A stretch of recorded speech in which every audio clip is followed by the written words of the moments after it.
Hey, good evening, everyone. I'm Tom Fischer. I'm here with my good friend and your friend too. We always enjoy everything Alan Bishop does, the distiller, the alchemist, the historian. He's a little bit of everything and a whole lot of great flavor.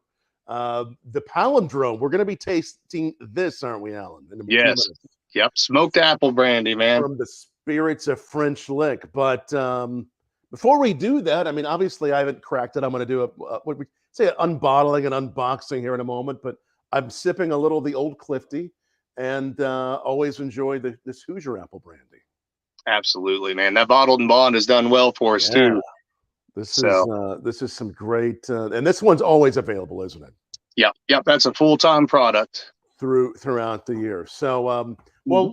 we'll taste this one in a moment. I do want to let everyone know that when I crack into this one is indeed you like proof, and usually the proof has a story of some sort. Sometimes Mhm. 137.7. Is there a story there? Is that just what the proof So is? that's what she came out of the barrel What at. you But came out at? the reason for the high proof was sort of twofold. So we did that initial tequila barrel, completely matured apple brandy complexity, and we sold a half barrel of it to the NES group down in Kentucky, and Yes. they wanted that at full proof, which was like it was ridiculous. It was like 141.5 or something like that. And I was like, okay, well, we'll take the other half barrel and we'll release it just on a lark. Who's gonna buy hazmat apple brandy, right? Well, then it sold out in a weekend, and then Blake from Silbox bought a high proof Old Clifty that was 140 something, and it went like crazy. So now I guess we're the hazmat apple brandy company is what we're headed towards. You've done a number of these that are what we would call the hazmat proof, the hazmat apple brandy.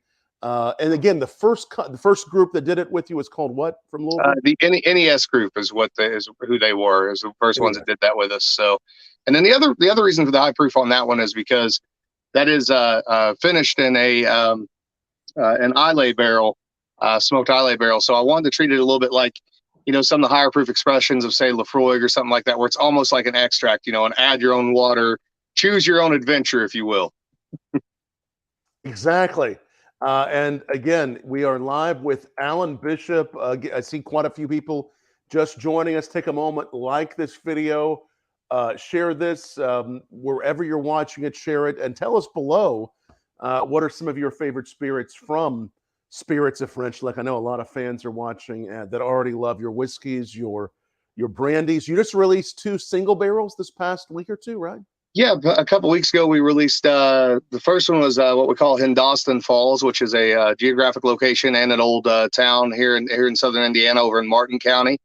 The Doty family, who run the winery and the distillery who own it, they have a farm right there at Hindostan Falls, which is where we grow the corn that I worked on for several years, Amanda Palmer. And so this mash bill is basically 80% Amanda Palmer corn, 10% rye, 10% distiller's malt, as simple as it can be. Focus was 100% on that heirloom corn. We did a half barrel, or no, we did a whole barrel of it at the tasting room and sold out of it in a day, basically. And then the second barrel was a chocolate malt corn whiskey that is 4 years old now, called Charles Ballard, named after the gentleman who kind of took over for Lee Sinclair and the West Baden French Lick area with the hotels and casinos. And it's 90% corn, 10% chocolate malt. And it is freaking amazing. I think I absolutely love it. But that one sold well for us. Both those, we'll have some more single barrels of them, but in the springtime, I think we're going to do a bulk dump of both of those at bottled and bond strength. So they'll be mainstream products as well.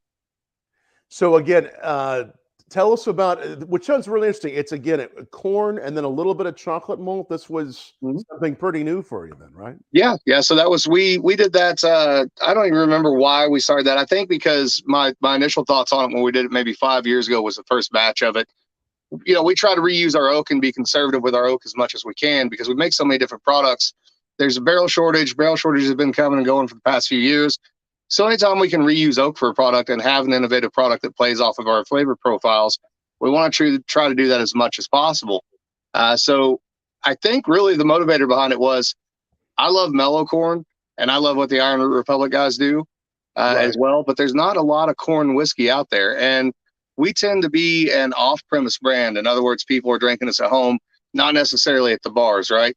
because we can't keep our prices being a craft distiller in an area where the bars would be able to carry us. So my thought was we'd come up with a corn whiskey that was pretty unique. Maybe you have a chance of getting a chocolate malt corn whiskey into a bar a little bit easier if the price is right, but it's also a different style of corn whiskey. So we really aim this towards the bartenders as much as anything else, because the corn is really just there, honestly, for the sweetness. It's not a special corn or anything. Yellow number 2 dent corn. It's there for bulk ethanol, and then the chocolate malt is the flavor alongside the used barrels. So this is it's aged in used barrels, and a very for about how long? 4 years. 4 years. Wow, yep.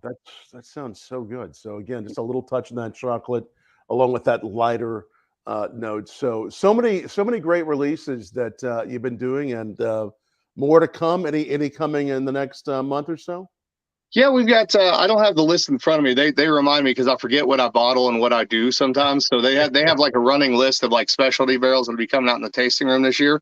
So I think we're looking at 2 a month of special barrels for the rest of the year, right? So I know we have a Maddie Gladden Iconoclast coming out. So this would be a blend of a couple different barrels that were off profile from Maddie, but were positive in their own direction. I know we've got a bottled and bond Catawba brandy that was matured in French oak barrels, one of which was charred, one of which was toasted. That'll be the first bottled and bond Catawba that I know of in Southern Indiana since pre-prohibition. I know Cardinal did a Catawba, but I don't think they went bottled and bond with it. We'll have another Fascination Street, which is our barrel-aged absinthe coming out this year. Man, there's a bunch. There's a 5-year-old bottled and bond gin that we're going to dump. We've got a Maddie that was finished in, ironically, one of those Catawba barrels. So there's all kinds of stuff lined up back there, man. Always something new, good, with a story that is reflective of Indiana, the history. You've done so well. Now let's talk about this one. Came out. This was like right around the holidays, and again, so glad we're connecting now. To taste it, I've been so excited. I haven't even. Well, I thought about. See, I was just barely thinking about it. Then I'm like, you know what? I'm actually going to open this live. I'm going to open this live and pour this and try this. So again, tell us down below what you like. Spirits of French Lick. Take a moment, like this, share this as we get to this moment here. What we all know a little bit about the word palindrome, but what does this mean to you? Why do you call this palindrome? Yeah, so I called it palindrome because we barreled that in the finishing barrel on Palindrome Day, which was my birthday, so February 22nd this past year. So nice. I wanted to play off of it, right? This is my birthday brandy for what it's worth. So I love smoky scotches and I love apple brandy. Right. And years ago when I was doing a lot of distilling at home, we used to make a lot of smoked apple brandy. And what we do is we'd make our apple mash, take some apple slices, put them in a smoker, and then smoke them how we want it, then add that to the mash or to the distillation. What we did is we took 2.5 barrels of Old Clifty that were 4 years old. We blended them together and then went into that Isla barrel and then finished it in that Isla barrel. And the idea of what I wanted out of it was I wanted all that apple freshness, that baked apple, those baking spices you get out of Old Clifty with just a little smoke. Because I know smoke can be, in the Midwest, it can be a little bit, off-putting for some people. But what I wanted was the idea that you'd sit down, you'd have this glass of apple brandy, specifically in the fall and in the early winter, around a fire, and it'd be like just drinking an apple brandy around a campfire, even if you weren't outside, right? You have a little bit of that smokiness to it. So you'll feel the fire. You'll get that spice that we love, which again, already at 4 years old, 100 proof. So beautiful. The types of barrels you used, the initial barrels are what? Remind me again. So the initial barrels for that would be New American Oak number 2 char, 53-gallon, medium plus toast, and then a couple of once used hogshead barrels. So 68-gallon used bourbon barrel staves on the side, New American Oak on the head, basically. Beautiful, beautiful. And you have that. Then, and again, I'm about to crack this. You put this in a used Isla barrel for about how long? About a year, or was that? So we put it in there February 22nd, and it came out. So I don't know. We probably bottled that maybe in August or September, somewhere in there. So yeah, it did. It didn't need a real long finish. We do have. I forgot to mention this too. Another one that we've got I have 2 of those Isla barrels. They won't tell me what distillery they came from, although I can tell you it's not a smoke bomb. It's fairly light as far as the smoke goes, even in the barrel. Yeah. But the other barrel that we have is called Wrong Side of the River. That'll be out sometime this spring probably, and that is it'll be a blended bourbon whiskey. See, I did everything backwards here, Tom. So what I did is, to be a bourbon, it has to be 51% corn, right? Mm-hmm.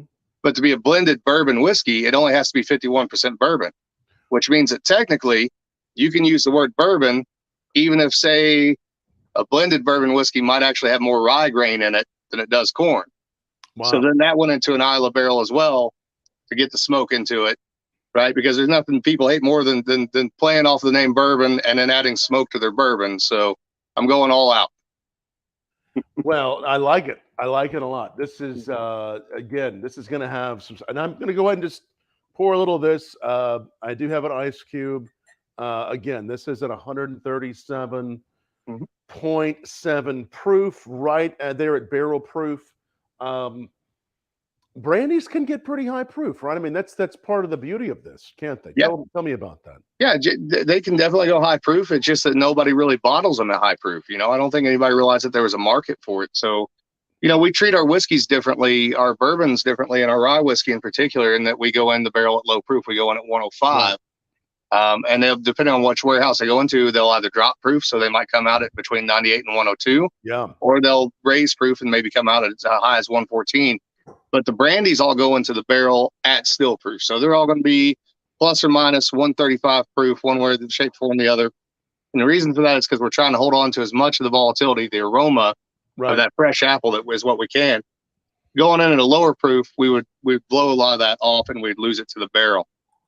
The fortunate and or maybe potentially unfortunate thing is that when they go into the chai cellar, we have high humidity in there and we get a lot of evaporation, but it evaporates water. So a 135 proof brandy in 4 or 5 years turns into a 138, a 140, a 145.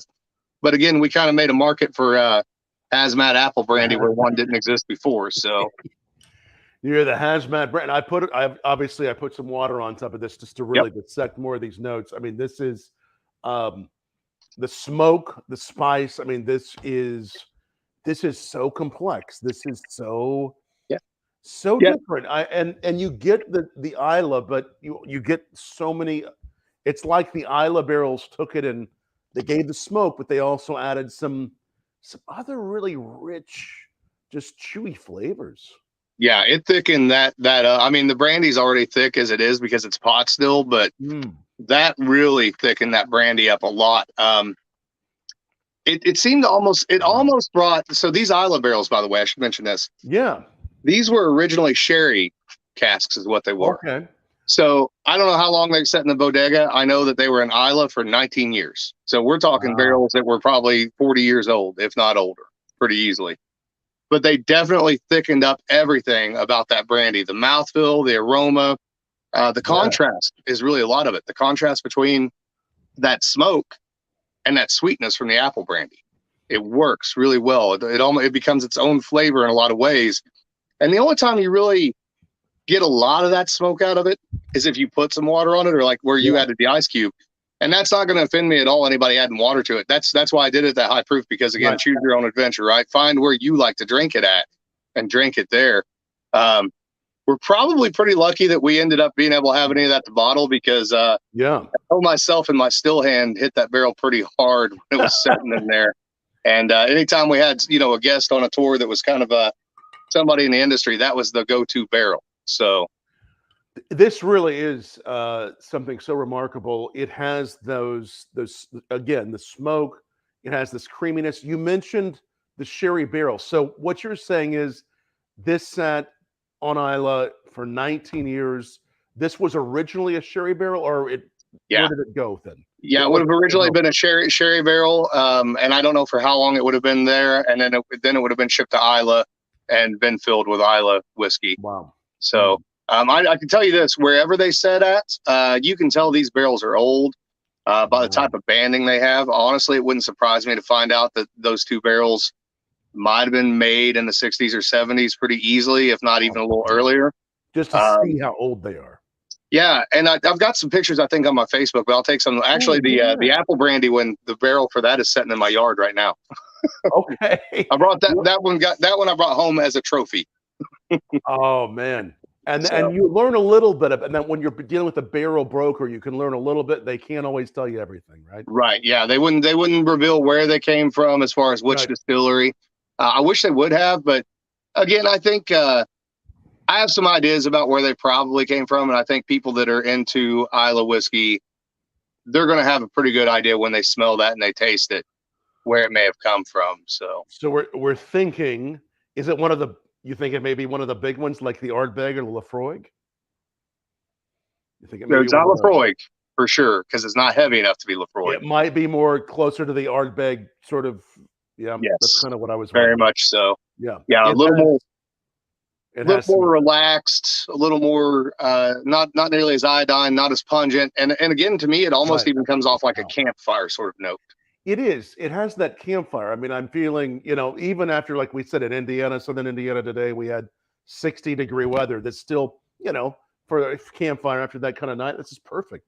Absolutely, Perfect. absolutely, and that's the goal, man. And Perfect. the goal is with me always too. And you know this, Tom. I'm not Oh, I'm not the biggest. We make a lot of bourbon, right? But I'm not the right. biggest bourbon guy in the world. Apple brandy and absinthe are kind of my thing. There's a lot of other categories I love, but I love when I can find something and I can push it in a new direction, right? Right. So apple brandy, unfortunately, still has that connotation of that it's had for the past, 2 generations of being an old man's drink, right?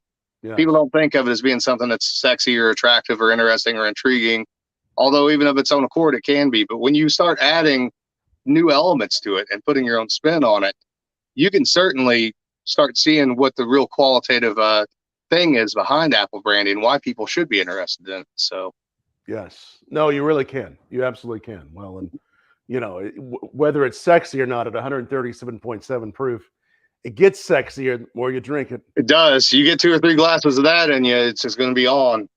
It's gonna be on somehow. Mm-hmm. Let's just open it up. If anybody has questions for Alan, again, thanks everybody who's watching.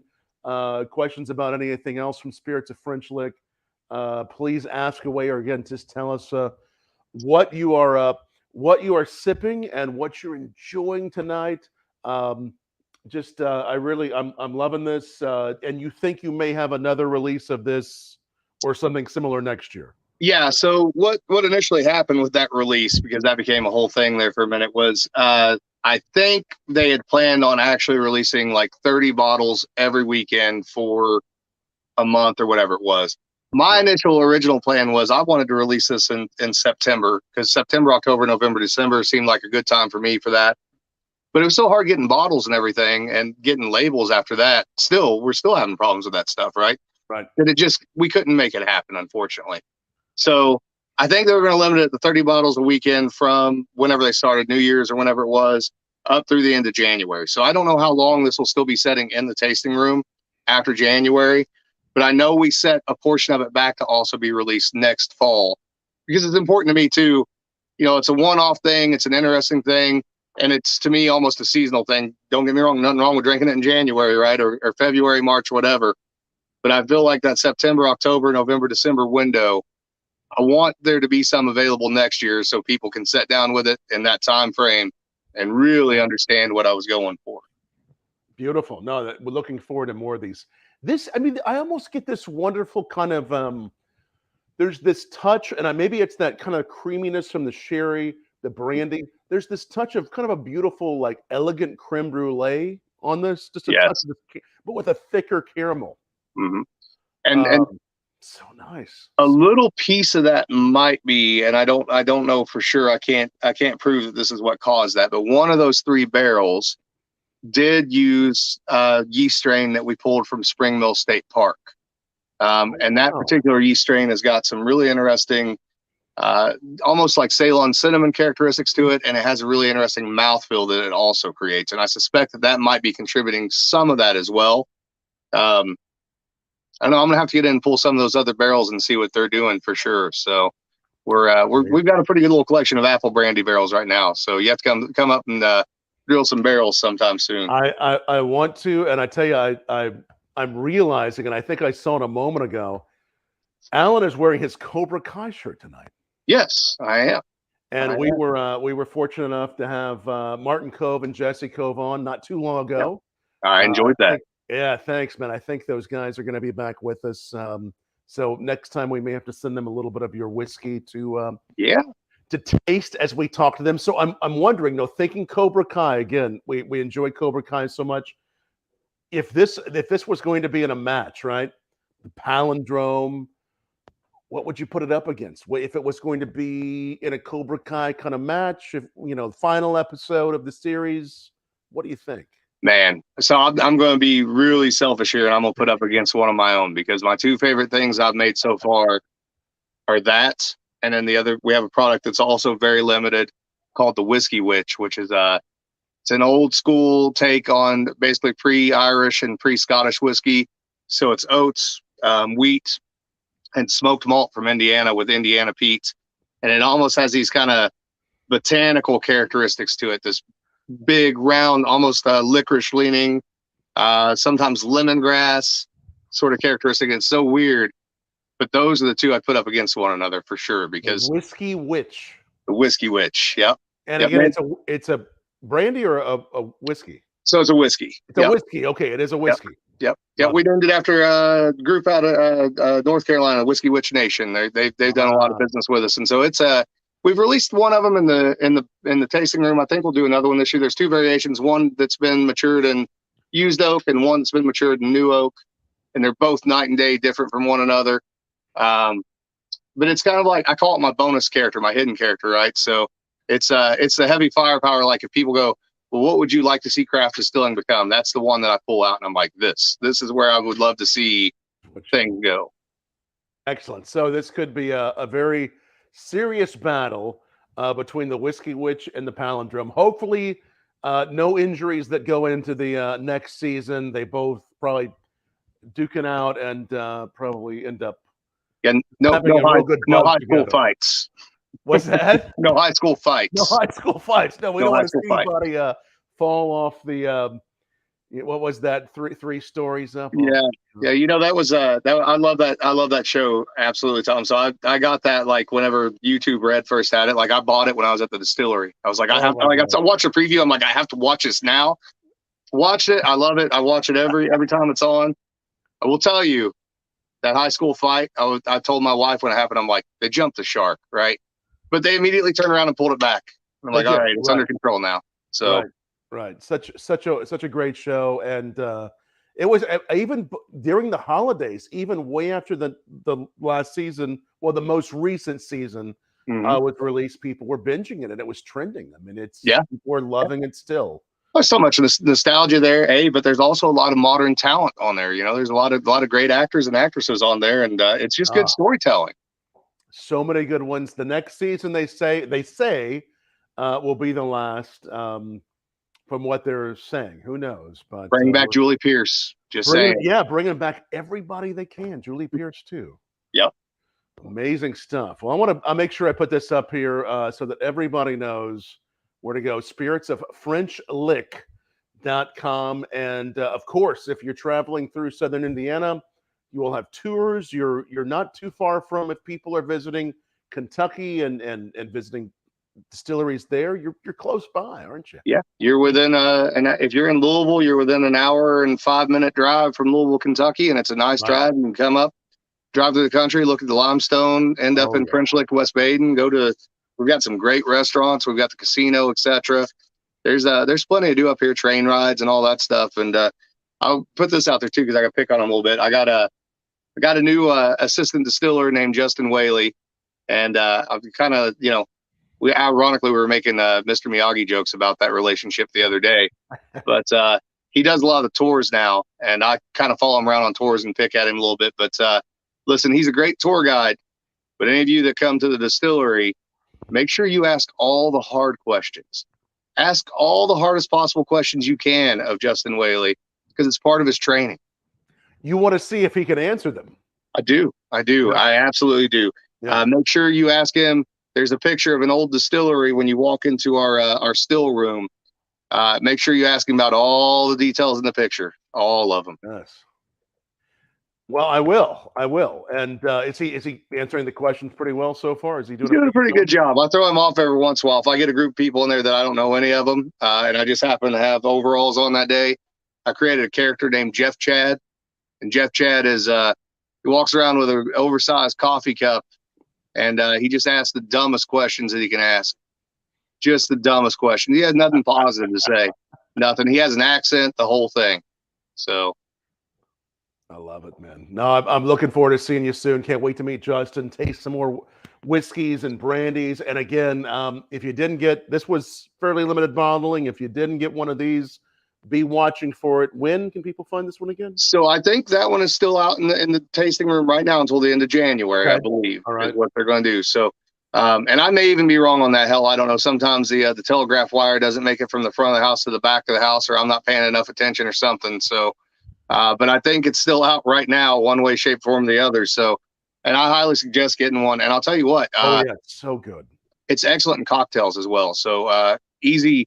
Here's an easy winter apple brandy thing that people can do. It's called What would you Bishop's do? Water, and you basically take dealer's choice, ounce to an ounce and a half of apple brandy of your choice. That one actually works well with the smoke as well. Get some good unfiltered apple cider, throw it in a mug, throw a slice of butter on top of it and a cinnamon stick, and put it in the microwave just long enough to warm it up. Oh, one shot of this or what? Yep, usually an ounce. Ounce of this in Yep. a pretty good size mug. Yeah, depends on what you like. I like Yeah. the old school. I got the old orange coffee cups, the old Orange ceramic coffee ones, right? cup So my and balance is butter. probably a little off. I love that. I love that. It's very warming. Again, I know even though we had 60 degrees today, we'll be getting some colder weather later in the week. Yeah, yeah, and you put that slice of butter in there too, especially if it's unsalted butter. Throw a little butter in there, and the way it brings that apple cider and that apple brandy together, and the oiliness that it pulls forward, man, it's good. It's good. Well, I'm going back and forth. This I put a fair amount of water on. This I just put an ice cube on, and I really can get that almost that creamy and buttery note with that water. It's that that creaminess, that caramel. I almost get I kind of get a little of that smoky cacao note too. Do you get a little of that? Yeah.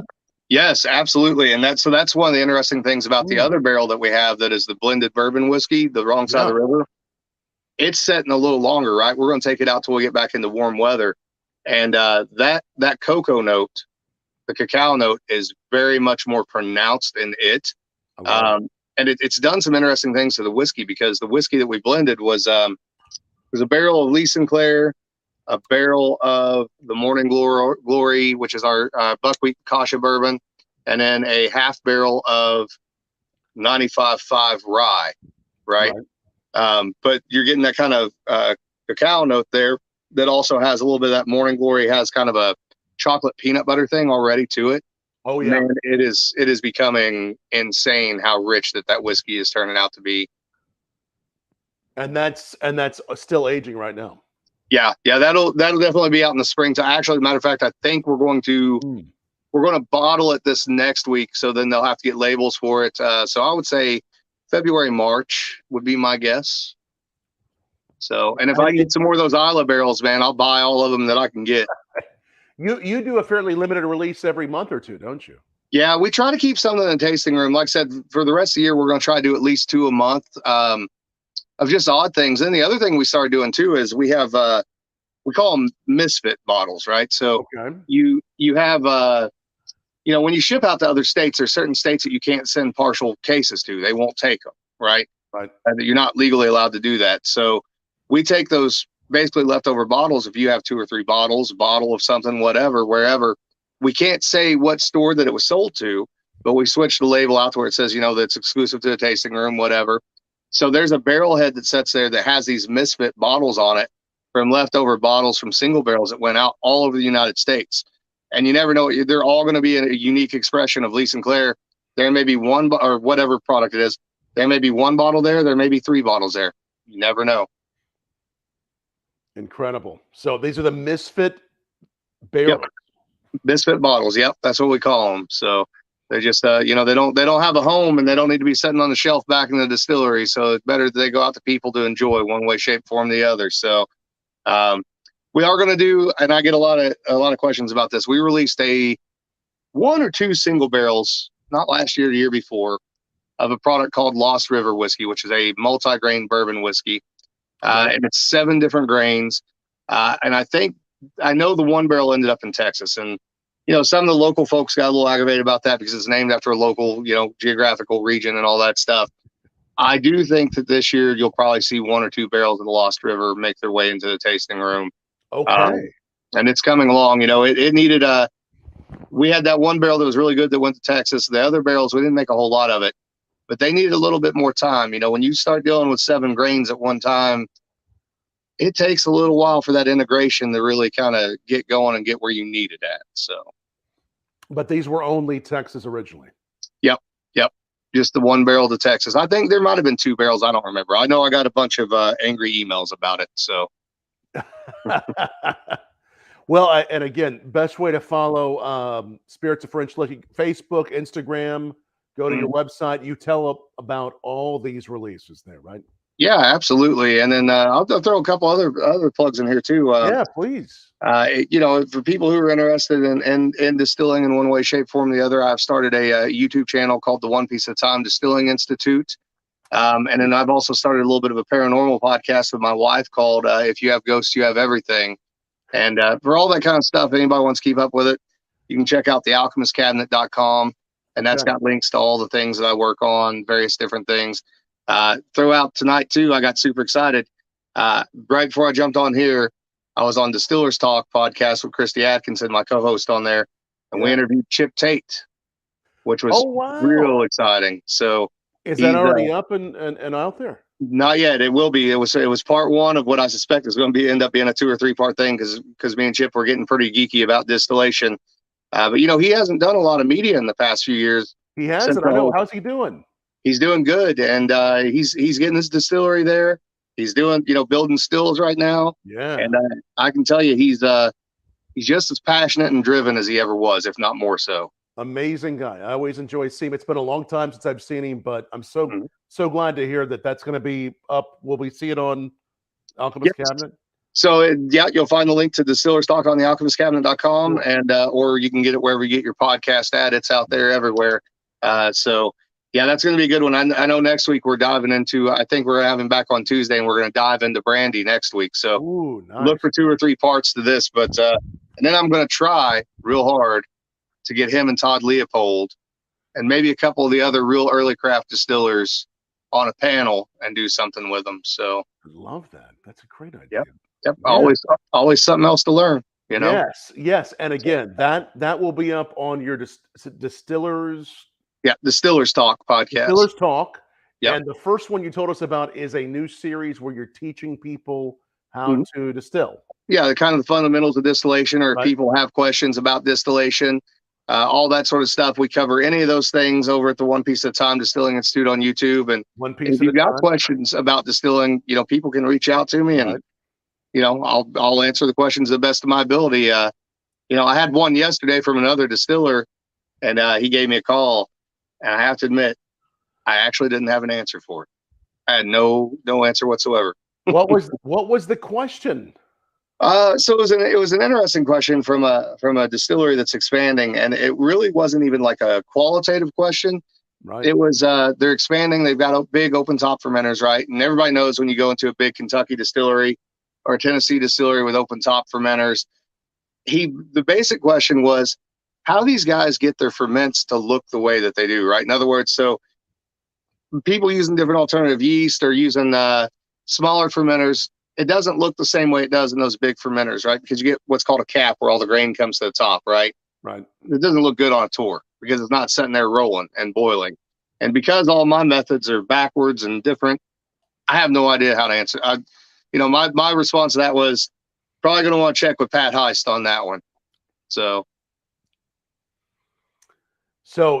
again, the great place to learn, to ask questions. And the other one was called The Ghost. Yeah, if you have ghosts, you have everything podcast. So it's basically paranormal, Fortean, high strangeness. All those things have always interested me. They're a big part of my spiritual beliefs and what I play off of even in distilling. So, I talked about starting that podcast for years, and I finally broke down this last year and started it, and we're on season 2 now. The past couple episodes, we've been interviewing a couple other craft distillers who've had various hauntings around their distilleries and stuff like that. But we've done everything from the Count of Saint Germain to a vampire, quote unquote, outbreak in Serbia in the 1700s. We do kind of deep dives on history as well. So it's been a lot of fun to play with. Amazing. So many projects you have going. They're all up on the alchemistcabinet.com. And again, follow Alan there. And then also don't forget to go to spiritsofFrenchlick.com, follow what they're doing and everything Alan's making. And again, this is so delicious. The Palindrome, look out for this. The tasting room only for right now, right? Yep, for right now, absolutely. Otherwise, if you can't find it, this is a lot more places. The Old Clifton. Yes, yep, that one's out there and in widespread distribution. The other thing that people might want to look out for this year too is we should have the Daisy Spring Mill Distillery up and going by this summer, I hope, out at Spring Mill State Park. Okay. So that's coming right along and getting there real quick. We're waiting right now on historic preservation's got to come out, and they've got to do an archaeological dig before we can put down a new floor. But we've got basically all the equipment to get the old distillery back up and running and make it historic the way that it was. And as a matter of fact, we just got done having our first Indiana Distillers Guild meeting, and Spring Mill State Park is going to be part of the Distillers Guild. So that's pretty exciting. Tell us about this for people that don't know about it. Yeah, so the Spring Mill State Park is home to a building, the last real extant standing building that was a distillery with equipment still left in it from pre-Prohibition, which was the Daisy Spring Mill Distillery. So this distillery would have been started in 1822, 1823, and it would have ran up until, I think, 1886 was the last shipment of apple brandy that went out. But it was fairly substantially sized historic apple brandy distillery. They still have an old barrel brand there. They still have an original, probably 1812 still, maybe a little earlier than that. Definitely built by the Stanley Stanley Gypsies. They have a couple of old hogshead fermenters, etc. And so the park wanted to do something with this, and I've been wanting to do something with it for years. So I've worked on this for about 4 or 5 years. And so we put together some donations from some of the craft distilleries here in Indiana, including Spirits of French Lick, the upcoming Old Homestead, as well as Hard Truth. Brian's been a big supporter, as well as Jason Fruits up at Old 55. We're putting in 2 little pot stills that mimic what they would have had there. Brand new copper boiler. You'll be able to come in and see this thing operate just like a distillery would have. In the 1800s, all wood fired, making corn whiskey, apple brandy, peach brandy, etc. So. And that should be done when were you? We're hoping maybe midsummer is what we're kind of hoping for. So. Last year we did a tasting festival out there, I think in June, and we're going to do that again this year, where we had a bunch of craft distillers out last June. We're going to try to get all the Indiana craft distillers out there this June as well, and do another tasting festival, and try to make that sort of the centerpiece for Indiana distilling history. So nice. We'll have some maps on the walls. It'll have like the locations of the old distilleries, what they were called, etc. We're hoping that there's probably a lot of distilling artifacts out there in southern Indiana, and people just don't know what they have. We're hoping that some of those will find their way in there as well. People walking in and see, there goes the phone. That's what happens. It's all right. That was very brief. You caught it. Right. Good thing I wasn't drinking. It'd be on the floor right now. You could be upside down. It's all right. Right. So so many things to look forward to, and you'll be telling people about that on your website still. Yep, absolutely. Back up here, thealchemistcabinet.com. Again, follow everything Alan's doing. Follow the Spirits of French Lick. And if for some reason you're not already following us, I hope you are. And again, I see so many good people watching, like Arnold and others. Make sure you follow us where we're watching.